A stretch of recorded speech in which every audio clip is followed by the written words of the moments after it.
This is going to be City of Port Richey CRA board meeting, Tuesday, January 12th. At this time, I'd like to stand and say the pledge, please. I pledge allegiance to the flag of the United States of America and to the republic for which it stands, one nation, under God, indivisible, with liberty and justice for all. Roll call, please.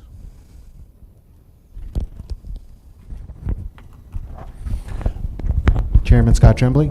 Here. Member William Dittmer. Here. Member Jenny Sorrell. Here. Member Tom McClary. Here.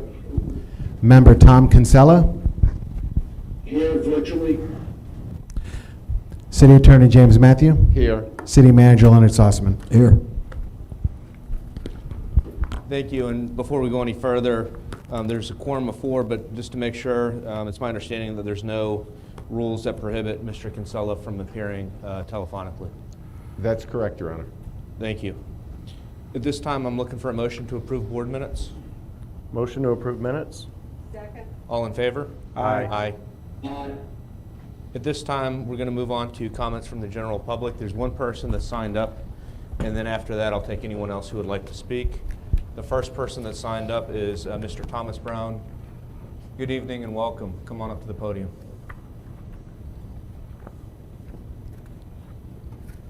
Thomas Brown, 7436 Cadillac Court.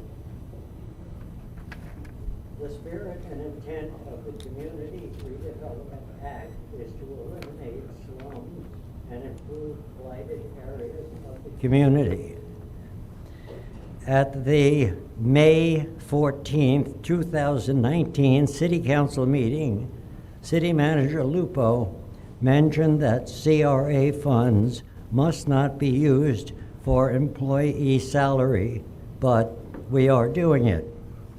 He said we will keep cutting back on the use of CRA funds for salaries until no CRA funds are being used for employee salaries. Are we down to 0 yet? Thank you, Mr. Brown. Is that all you have for this Yes. evening? At this time, I wanted to open the floor to anyone else from the general public that would like to make a statement. Seeing no hands, we're going to move on to comments from our city manager. Good evening, Mr. Sossaman.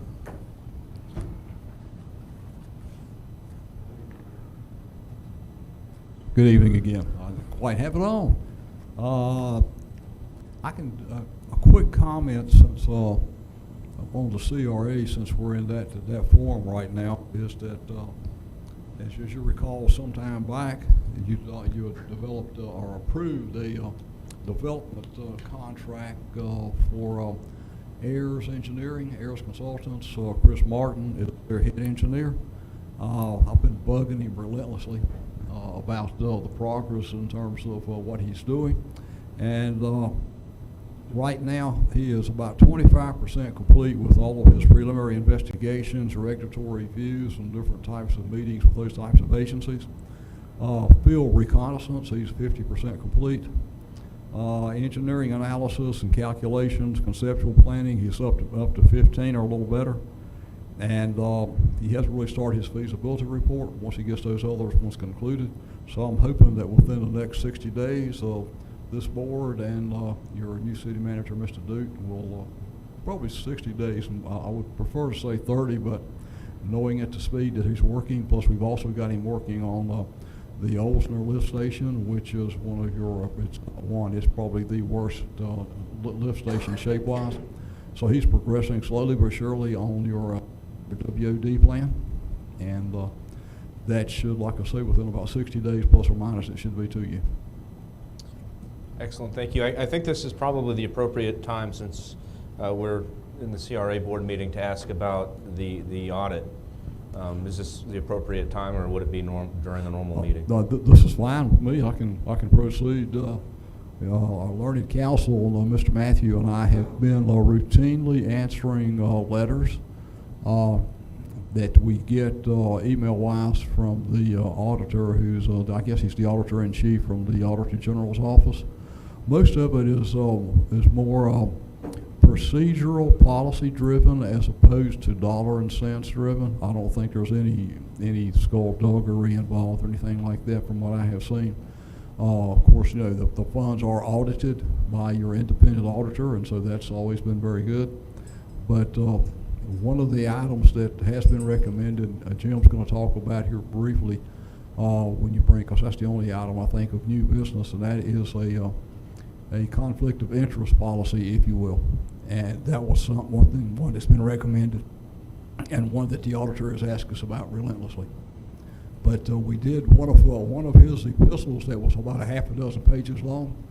Took us 64 or 5 pages to respond, because a lot of it had to do with pulling reports, going all the way, and resolutions that the CRA board here has adopted, going back to 2002, 18 years ago, when the CRA was created. And there was a lot of focus, if I remember right, from 2016 up to January 2020. And so we're religiously answering all his questions. The timeline that he said in a recent letter, I believe it was about a month or so ago, indicated that he expected to have his work completed. And Jim can probably address better than me who he's going to submit it to, but he expected it to be done sometime in late spring, early summer. And if he goes through the legislature, that's probably why, because I guess they go back in session in March. Okay. There was a couple things that I guess I wanted to ask you about, you know, because I don't think that the city's in any peril in terms of the actual numbers in the audit. I think that probably the issue, and we may get some recommendations, may have to do with procedural issues. And are there some things that we should be looking at now in terms of procedural issues, i.e. setting periodic meetings and or posting requirements that we need to start doing at this point before the audit even comes out, knowing that those are some things that they're looking for? One of those things is this conflict of interest policy that you will be considering tonight. Okay. And I know Jim may want to bring it back in a different format as a resolution. But that's one. There's probably another policy or two that he will recommend that you adopt. And it's some of it's anticipatory. It's not just that you're going to prevent it, but you need to anticipate actions or things that you can put into place. So there's going to be a few other things that you'll do. You'll probably need to have one of the things he's gigged us on, but there's some. I think he's interpreting interpreting it one way. We're interpreting it different. Is that you would have regular meetings, maybe monthly, but that are as required or as needed, and they pretty much have been done on an as-need basis, not routinely. It may not be a bad idea to say, you know, our new policy is to have them at least once a quarter or once a month. You know, either the second or the fourth Tuesdays would probably work. Either one. I wouldn't say you'd have to have them both. The other thing is, I know I created some consternation whenever we were balancing that budget very judiciously back in June, July time frame, and we did the 3.27% contribution from the city's general fund into the CRA fund.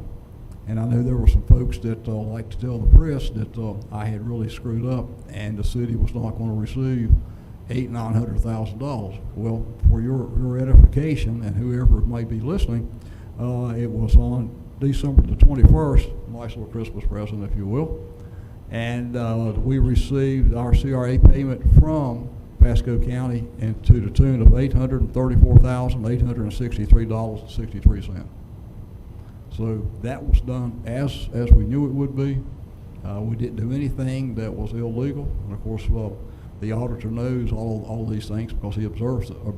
He is also aware of my departure here in the next few days, and Mr. Duke coming in next week. So he'll be a new face to work with. Excellent, thank you. Does any of the board have any follow-up questions about that? No. Okay. With that, I'm going to open up comments from the board, and I'll start to my right. I actually like the suggestion of maybe either a quarterly or maybe once every other month meeting. I think monthly meeting may be a little excessive, but you know, I'm not against that either. But I definitely think a more routine meeting schedule should be good, even if we just discuss various projects that are ongoing or the status of that, and kind of, you know, dedicate more effort to the CRA. So I'm totally in favor of that. And I was going to suggest that when it came back around, that we have, just for now, quarterly meetings until we have a policy discussion, if everyone's okay by consensus. I'm fine with that. Okay. And I'm fine with that. Thank you, Mr. Kinsella. That's all I had. Okay. Do you have anything? Well, we just need to schedule regular meetings. I don't know why we haven't done them in the past, but we should. Okay. That was the first thing I wanted to touch on. The second thing is, I think that moving forward, I think that there's always been the transparency issue, and I think that we should be a little more diligent in terms of posting. So, you know, what I mean by posting, online city website, what's going on with the CRA, so the general public or anyone from the outside can look in and kind of see what's going on. So that's one of the things that I would like to see kind of moving forward. And I think that's one of the things that Mr. Sossman had been working on. But we don't really have an IT division, so those are things that we're going to have to tackle moving forward. Valerie has been multitasking. We have created some of those things. There was one of the comments was so simple. We had the square mileage of the CRA, which is obviously the square mileage of the city on there, but the requirement's not square miles. It's actually the number of acres involved. And so we did convert it, and it's on there, and there's a number of other things. We have picked up a consultant, IT fellow, who is going to help us, and he's actually in the process of doing exactly what you just said, and that is adding those things necessary to the CRA website as well as the city's website. Beautiful, thank you. Those are the two things I was concerned with, so thank you, Mr. Sossman. And I'm going to go to Mr. Kinsella. I wanted to know if you had any further comment. No, none at all, thank you. Okay. Excellent. With that, I'm going to close comments from the board, and we're going to move on to board business, if that's okay. And there's only one item, and that's the discussion on CRA ethics policy and scheduling CRA meetings for the 2021 calendar year. And I was going to have our city attorney introduce that. Thank you, Mr. Mayor. As you can see, board business is discussion of this ethics policy and scheduling CRA meetings.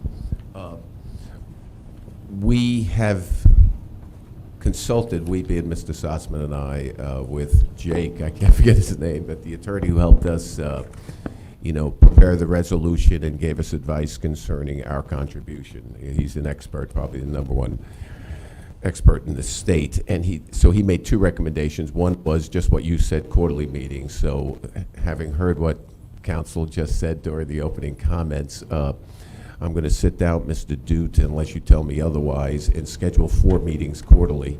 You can always hold more, okay, and have them duly advertised. I'll talk to the clerk about that.